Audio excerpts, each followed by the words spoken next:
안녕하세요. 오늘은 여러분께 한 할아버지의 긴 사연을 들려드리려 합니다. 아마 어떤 분들은 술꾼이라고 생각하실 수도 있고, 어떤 분들은 불쌍한 노인이라고 여길 수도 있겠지요. 하지만 이야기를 끝까지 들으신다면 조금은 이해하고 공감하게 되실 겁니다. 저의 이름은 박춘호입니다. 올해 72이 되었고, 인천 주안동의 낡은 빌라에서 혼자 살고 있습니다. 방 두 칸짜리 집안에는 아내의 영정사진과 제가 손수 담가놓은 술항아리들이 자리 잡고 있습니다. 매실주, 오미자주, 자두주까지 제가 담근 술이 8병 정도 있어요. 재료비가 부담되어서 많이는 못 담그지만 계절마다 하나씩은 꼭 담가 놓습니다. 매일 저녁엔 소주 한 병을 꼭 마시고 때로는 담금주를 한 잔씩 꺼내 맛을 보며 하루를 마무리하지요. 이게 제 삶의 낙이자 의식입니다. 저녁 7시가 되면 알람이 울립니다. 그러면 저는 작은 상을 차리죠. 소주 한 병, 그리고 제가 직접 담근 매실주 작은 잔, 마른 오징어나 두부를 안주 삼아 천천히 한 잔씩 기울입니다. 그 순간만큼은 세상과 단절된 외로움이 조금은 사라집니다. 아내의 영정 사진을 바라보며 혼잣말을 중얼거리기도 하죠. 오늘도 하루 무사히 넘어갔소. 그러면 마치 아내가 대답하는 것 같은 착각이 들기도 합니다. 바람에 살랑이는 커튼 소리가 아내의 목소리처럼 들리거든요. 사람들은 묻습니다. 왜 술을 줄이지 않느냐고, 왜 다른 취미를 찾지 않느냐고. 저도 압니다. 술이 건강에 좋지 않다는 걸. 특히 매일 조금씩 마시는 게 한 번에 많이 마시는 것보다도 더 간에 무리가 간다는 걸 TV에서 본 적도 있어요. 의사들이 그러더라고요. 간이 쉴 틈이 없어서 더 위험하다고. 가끔 밤에 잠들기 전에 생각해요. 이렇게 매일 마시다가 정말 큰일 나는 거 아닌가? 아내처럼 병원 신세를 지게 되는 건 아닌가? 그런 생각이 들면 가슴이 답답해져요. 아내 떠나보낸 것도 힘든데 저까지 쓰러지면 아들들한테 얼마나 짐이 될까 싶어서요. 그렇다고 다른 취미를 찾자니 막막해요. 요즘 물가도 오르고 경제 상황도 안 좋은데 국민연금 105만 원으로는 생활비도 빠듯한 판이거든요. 돈 내고 하는 취미는 엄두도 못 내죠. TV에서 나오는 것처럼 등산이나 산책을 해보려고도 했는데 혼자 나가면 더 외로워져요. 결국 집에서 할 수 있는 건 술 한 잔뿐이더라고요. 그래서 저에겐 이 시간이 하루를 버티게 하는 버팀목이에요. 하루를 정리하는 의식이자 외로움을 달래주는 약입니다. 이 나이에 뭘 그렇게 오래 살려고 하겠습니까? 혼자 사는 집은 참 조용합니다. 냉장고 돌아가는 소리, 시계 초침 소리, 위층에서 들리는 발자국 소리. 그런 것들이 제 하루의 전부가 되었습니다. 가끔은 TV를 켜놓기도 하지만 웃음소리나 대화 소리가 오히려 더 쓸쓸하게 느껴질 때가 많아요. 그래서 저는 조용히 술잔을 기울이며 하루를 마무리하는 것을 택했습니다. 사실 이렇게 된 건 2019년 이후부터입니다. 그해 제 아내가 위암으로 세상을 떠났습니다. 그때까지 저는 은행에서 30년 가까이 근무하며 평생을 성실하게 살아왔다고 자부했지요. 퇴직금도 있었고 아내와 함께 노후를 어떻게 보낼까 설레는 마음도 있었습니다. 아내 이름은 김순자였습니다. 25에 만나 47년을 함께 살았죠. 아내는 참 부지런한 사람이었어요. 새벽 5시면 어김없이 일어나 저와 아이들 도시락을 싸고 저녁엔 늘 따뜻한 밥상을 차려놓고 기다렸습니다. 오늘 회사에서 뭐 재미있는 일 없었어요? 그런 식으로 먼저 말을 걸어주는 사람이었어요. 아내와 함께 살던 시절에도 저는 술을 좋아했습니다. 하지만 그땐 달랐어요. 아내가 안주를 준비해주고 같이 앉아서 하루 있었던 일을 나누며 마시는 술이었거든요. 여보, 오늘 은행 지점장이 저한테 칭찬했어요. 그래요? 역시 우리 남편이 최고네요. 그런 소소한 대화들이 술맛을 더욱 좋게 만들었죠. 그런데 2018년 가을, 아내가 갑자기 배가 아프다고 하더라고요. 처음엔 체한 줄 알았어요.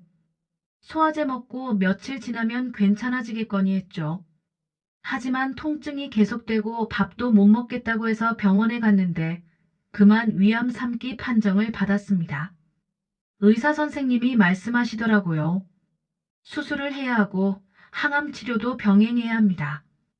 가족분들이 많이 도와주셔야 해요. 그 순간 머리가 하얘졌습니다. 아내는 제 손을 꽉 잡고 말했어요. 괜찮아요, 여보. 우리 함께 이겨내요. 수술비며 항암 치료비며 돈이 물 쓰듯 나갔습니다. 퇴직금을 조금씩 꺼냈었고 나중엔 집도 담보로 대출을 받았어요. 그래도 아내가 나아지기만 한다면 뭐든 할 수 있을 것 같았습니다. 밤새 간병하며 아내 손을 잡고 있으면 고마워요, 여보. 미안해요라고 자꾸 사과하더라고요. 저는 그럴 때마다 말했어요. 무슨 소리예요? 우리 부부가 뭘 그렇게 따져요? 하지만 아내의 병은 점점 깊어만 갔습니다. 2019년 3월 15일 새벽 4시 32분. 아내가 제 곁을 떠났습니다. 마지막까지 제 손을 잡고 있던 아내의 손이 차가워지는 걸 느꼈을 때 저는 정말 아무것도 할 수 없었어요.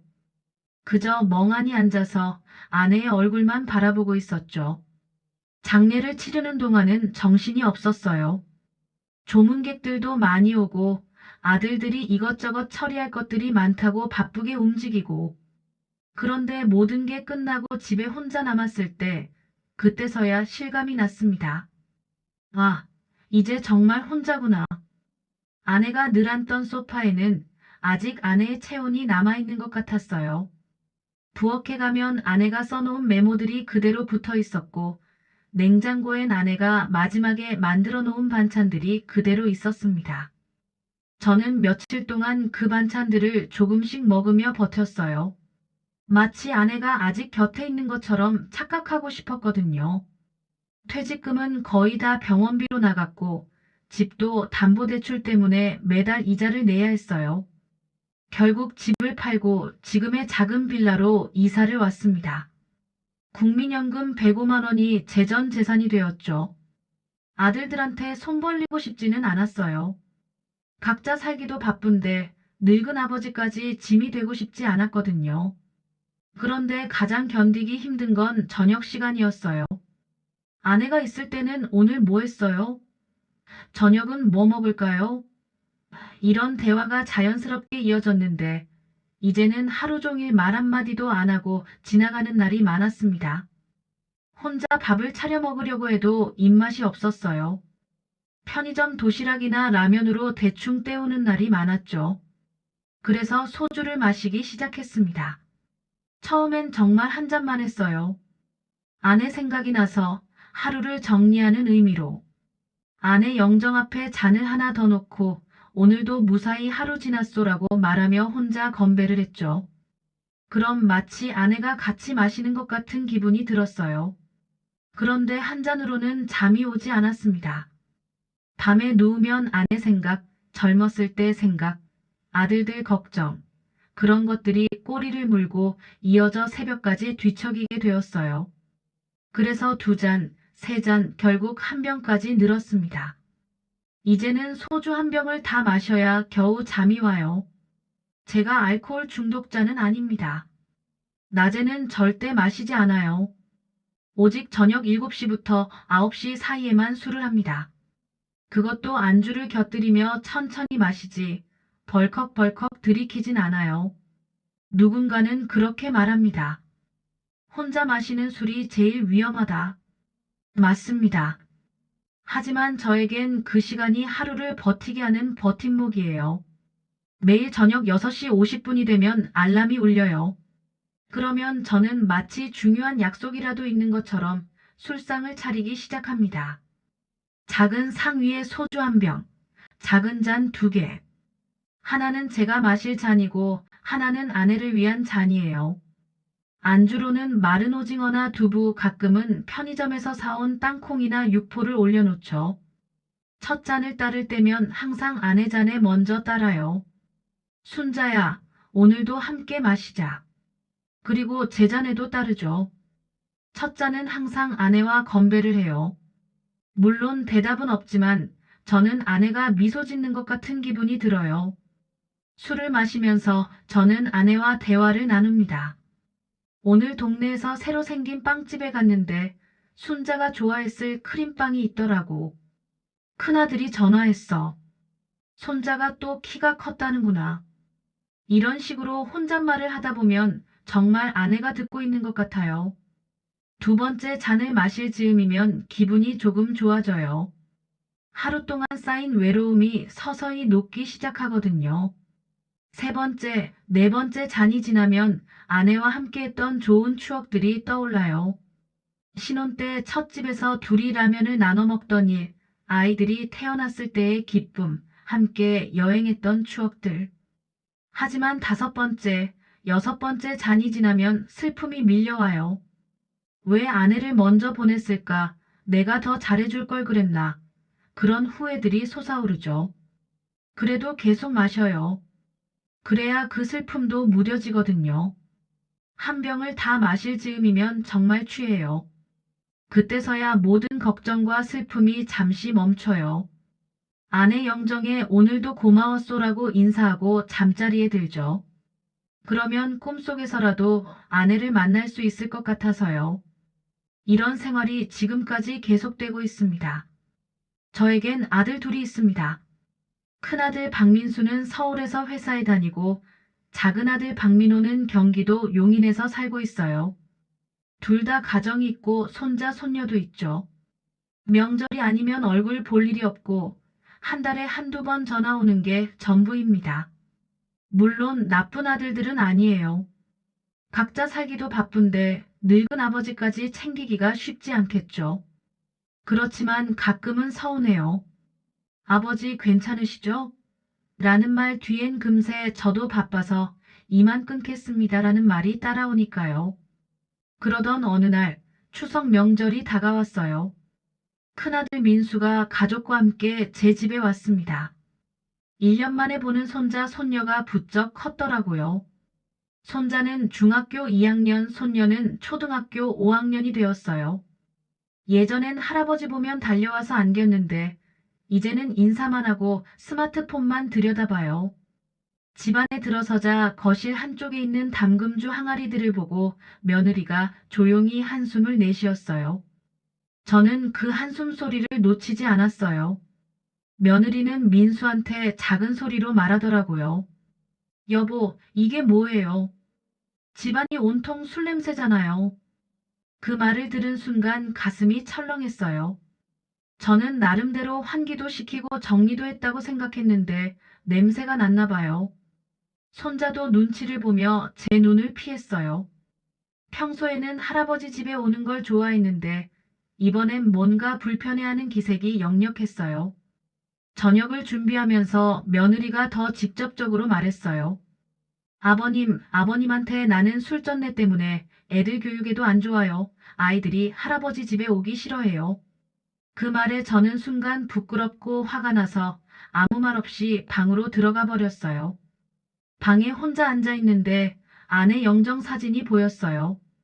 아내가 살아있을 때는 이런 일이 없었는데 아내가 있으면 집안 분위기도 다르고 며느리도 함부로 그런 말 못했을 텐데 저는 아내 앞에서 중얼거렸어요. 순자야, 내가 애들한테는 그저 냄새나는 술고래로만 보이는가 봐. 그날 저녁 식사 시간은 정말 어색했어요. 손자 손녀는 계속 스마트폰만 보고 며느리는 아예 제 쪽을 안 봤어요. 민수만 억지로 대화를 이어가려고 노력했지만 분위기는 냉랭하기만 했어요. 저는 밥맛도 없어서 몇 숟가락 먹고 그만 일어났어요. 그런데 그날 밤 민수가 제 방으로 들어왔어요. 조심스럽게 문을 두드리더니 아버지, 들어가도 될까요? 라고 물었어요. 저는 대답 대신 그냥 고개만 끄덕였죠. 민수는 평소보다 더 조심스러운 표정으로 제 옆에 앉았어요. 아버지, 제가 술상 좀 도와드릴게요. 민수가 갑자기 그렇게 말하더라고요. 저는 깜짝 놀랐어요. 그동안 아들들 앞에서 술을 마시는 걸 부끄러워했는데 민수가 먼저 그런 말을 하다니. 괜찮다, 혼자 할 수 있어라고 말했지만 민수는 이미 일어나서 술상을 차리기 시작했어요. 소주 한 병과 잔 두 개를 가져와서 제 앞에 놓더라고요. 그리고 자기 앞에도 잔 하나를 놓았어요. 저는 놀라서 물었어요. 너도 마실 거야? 민수가 조금 쑥스러운 표정으로 대답했어요. 아버지, 사실 저도 술 좋아합니다. 그 말에 잠시 마음이 풀리는 듯 했어요. 아들이 제 마음을 이해해주는 것 같았거든요. 저는 민수 잔에 먼저 따라주고 제 잔에도 따랐어요. 그리고 아내 영정 앞에도 한 잔 올려놓았죠. 첫 잔을 마시면서 민수가 말했어요. 아버지, 회사에서 스트레스가 심해서 요즘 술을 자주 마시게 돼요. 집에 가서도 소주 두 병씩 마시곤 해요. 저는 그 말을 듣고 조금 안심했어요. 아들도 어른이 되어서 술의 필요성을 아는구나 싶었거든요. 두 번째 잔을 마시면서 민수가 조금 더 솔직하게 말하기 시작했어요. 아버지, 사실 저도 어머니 돌아가시고 나서 많이 힘들었어요. 아버지만 힘든 게 아니에요. 저희들도 어머니가 그립고 아버지 걱정도 많이 돼요. 그 말에 저는 가슴이 뭉클했어요. 아들도 저처럼 아내를 그리워하고 있었구나. 세 번째 잔을 나누면서 민수의 표정이 조금 어두워졌어요. 그리고 이어진 말이 제 가슴을 찔렀습니다. 아버지, 그런데 제가 요즘 병원에 다니고 있어요. 간 수치가 높아져서요. 의사 선생님이 술을 줄이라고 하시는데 쉽지 않아요. 그 순간 저는 얼어붙었어요. 아내를 떠나보낸 것도 힘들었는데 아들마저 술로 건강을 잃고 있다는 사실은 정말 큰 충격이었어요. 저는 술잔을 내려놓고 민수를 바라봤어요. 그게 정말이야? 민수가 고개를 끄덕였어요. 아버지 닮아서인지 저도 술로 스트레스를 푸는 버릇이 생겼어요. 그때서야 깨달았어요. 제가 술로 외로움을 달래는 모습을 보고 자란 아들이 어른이 되어서도 똑같은 방식으로 스트레스를 해결하고 있었구나. 저는 아들한테 미안한 마음이 들었어요. 동시에 걱정도 됐고요. 추석이 끝나고 집에 혼자 남았을 때 저는 아내 영정 앞에서 울었어요. 순자야, 내가 아들까지 망치고 있나 봐. 그렇게 중얼거리며 소주병을 쓰다듬었어요. 평소처럼 술을 마시려고 했는데 왠지 손이 떨렸어요. 민수의 말이 계속 머릿속을 맴돌았거든요. 담금주 항아리들을 하나씩 바라보면서 생각했어요. 언제부터 이 술들이 저를 위로해주는 친구가 아니라 저를 올가매는 족쇄가 되었을까? 처음에는 정말 아내와의 추억을 그리워하며 하루를 정리하는 의미로 마시기 시작했는데 어느새 술 없이는 하루도 버틸 수 없는 사람이 되어 있었어요. 그날 밤 저는 평소보다 일찍 술을 멈췄어요. 한 병을 다 비우지 않고 반 병만 마셨어요. 그러니까 잠이 오지 않더라고요. 밤새 뒤척이며 여러 생각을 했어요.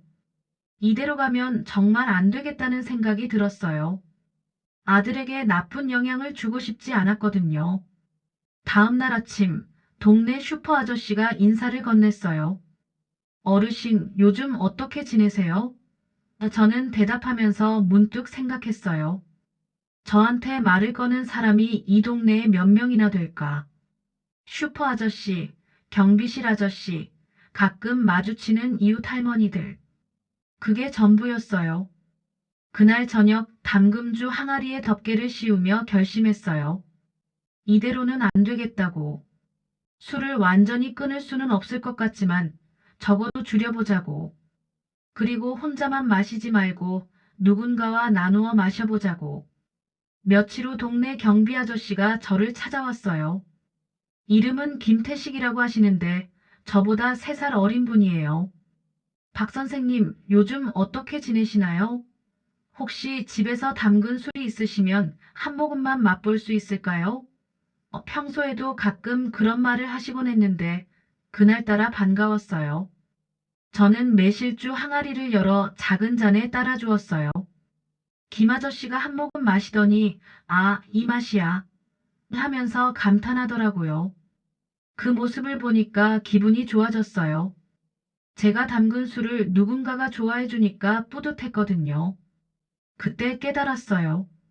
술은 혼자 마시면 독이지만 누군가와 나누면 위로가 될 수도 있다는 것을. 김 아저씨와 나눠 마신 그 잔은 아내와 함께 마시던 술보다도 따뜻했어요. 혼자서 마시는 쓸쓸함 대신에 누군가의 기쁨을 함께 나누는 즐거움이 있었거든요. 김 아저씨가 말하더라고요. 박 선생님, 정말 술 담그는 솜씨가 예술이에요. 시중에 파는 매실주보다 훨씬 맛있어요. 김 아저씨의 말에 저는 처음으로 웃음이 나왔어요. 그럼 가끔 와서 같이 한잔해요. 혼자 마시면 맛이 없어요. 그날부터 김 아저씨는 일주일에 두세 번씩 제 집에 들렀습니다. 처음엔 술만 나누어 마셨는데 점점 이런저런 이야기를 하게 되었어요. 김 아저씨도 비슷한 처지였어요. 부인을 5년 전에 먼저 보내고 혼자 살고 계셨거든요. 박 형님, 저도 처음엔 미칠 것 같았어요. 집에 들어가면 너무 조용해서 TV를 하루 종일 켜놓고 살았어요. 그 말에 저는 고개를 끄덕였어요. 저와 똑같았거든요. 어느 날 김 아저씨가 제안했어요. 형님, 우리 둘이서만 마시지 말고 다른 분들도 불러볼까요? 우리 같은 처지인 사람들이 이 동네에 꽤 있어요. 처음엔 망설였어요. 낯선 사람들과 술을 마신다는 게 부담스러웠거든요. 하지만 김 아저씨의 따뜻한 표정을 보니 거절하기가 어려웠어요. 일주일 후, 김 아저씨가 두 분을 더 데리고 왔어요. 한 분은 이웃 동네에 사는 최순달 어르신이었고, 다른 한 분은 같은 빌라 3층에 사는 정만수 어르신이었어요. 둘 다 저와 비슷한 나이에 혼자 사는 분들이었죠. 처음엔 어색했어요. 서로 인사만 하고 앉아서 술잔만 만지작거렸거든요. 그런데 제가 담근 오미자주를 맛보신 최 어르신이 이야, 이 맛은 뭡니까? 옛날 우리 마누라가 담그던 맛이네요 라고 하시더라고요. 그 순간 분위기가 확 바뀌었어요. 정 어르신도 말씀하셨어요. 저희 집사람도 매실주 잘 담갔는데 이젠 죽고 없지만 가끔 그 맛이 생각나요. 그렇게 각자의 아내 이야기가 시작됐어요. 모두 비슷한 상실감을 겪고 있었던 거죠. 그날 이후로 일주일에 한 번씩 4명이 모이기 시작했어요. 매주 금요일 저녁 7시가 우리의 약속 시간이 되었죠.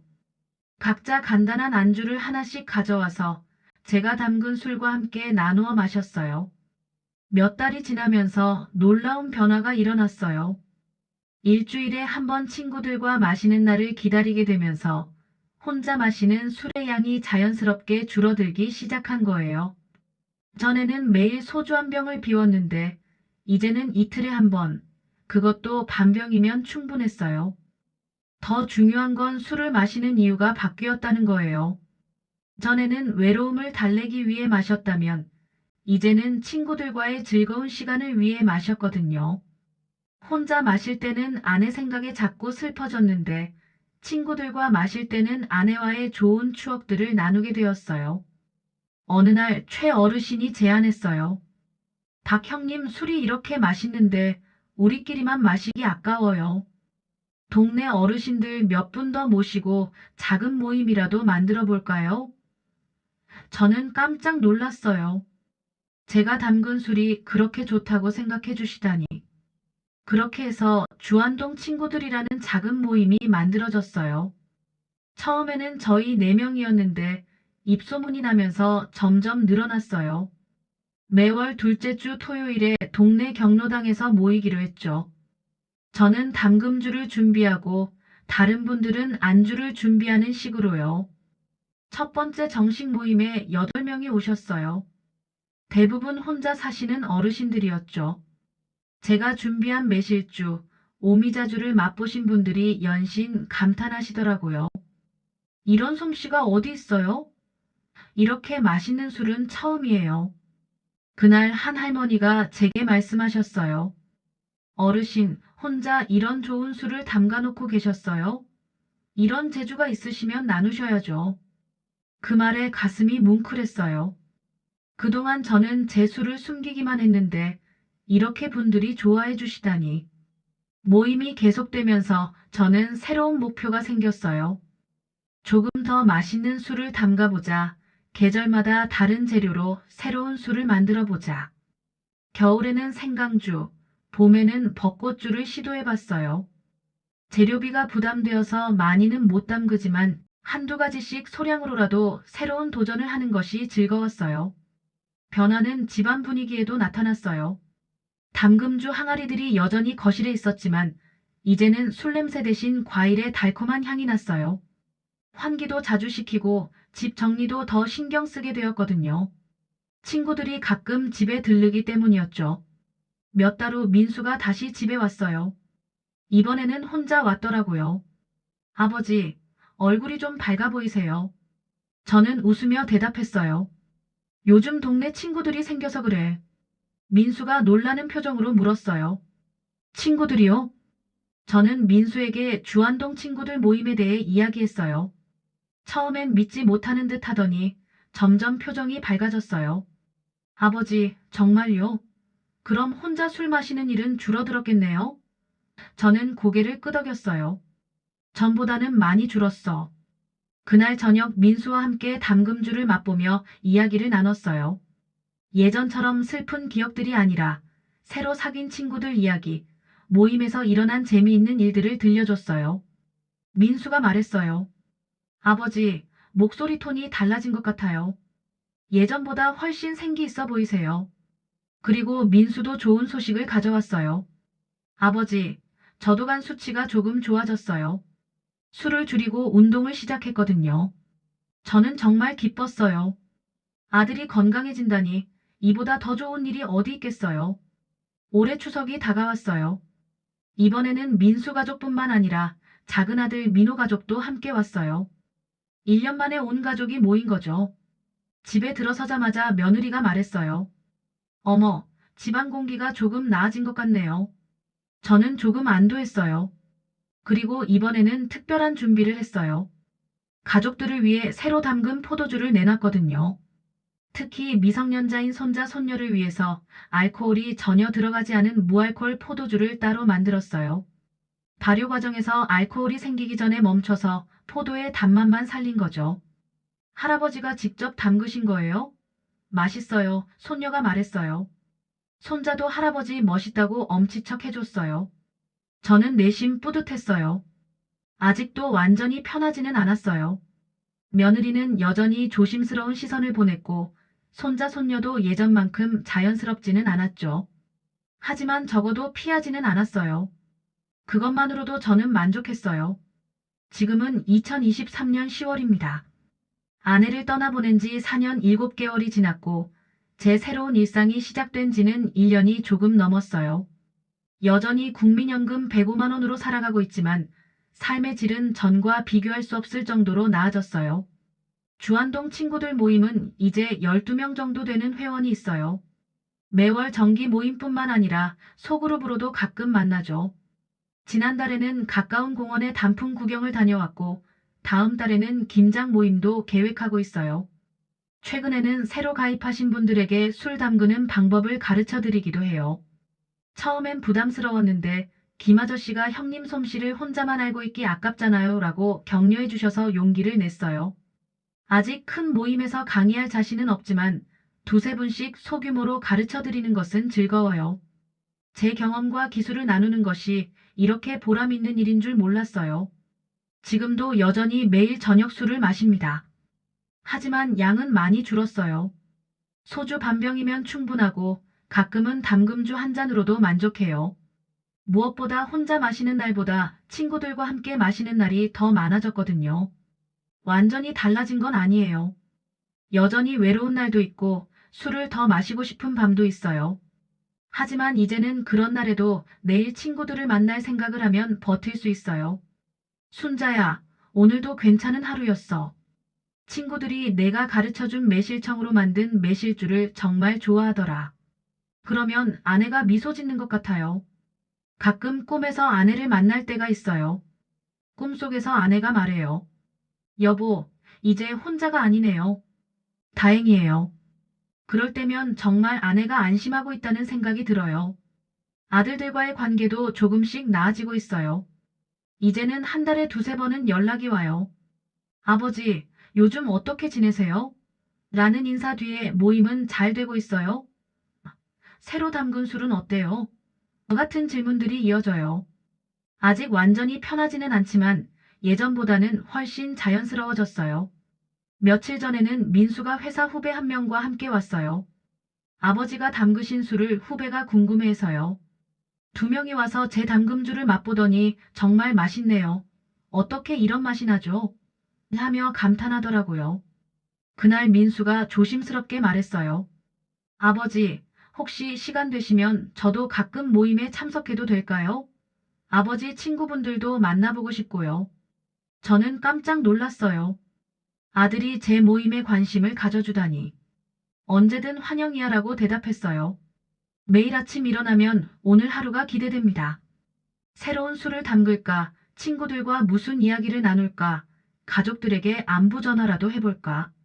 예전에는 하루가 길고 지루했는데 이제는 시간이 금세 지나가요. 72세의 나이에 새로운 인생을 시작한다는 게 가능할 줄 몰랐어요. 아내를 떠나보내고 절망에 빠져 술에만 의지하던 제가 이렇게 달라질 수 있다니. 물론 아내에 대한 그리움은 여전해요. 하지만 이제는 그 그리움을 혼자 사귀는 게 아니라 친구들과 나누고 있어요. 혹시 저와 비슷한 처지에 있는 분들이 이 이야기를 듣게 된다면 꼭 말씀드리고 싶어요. 나이가 들어서 혼자가 되었다고 해서 인생이 끝나는 건 아니라고. 새로운 관계를 맺고 작은 즐거움을 찾고 조금씩이라도 변화할 수 있다고. 술이 문제가 아니었어요.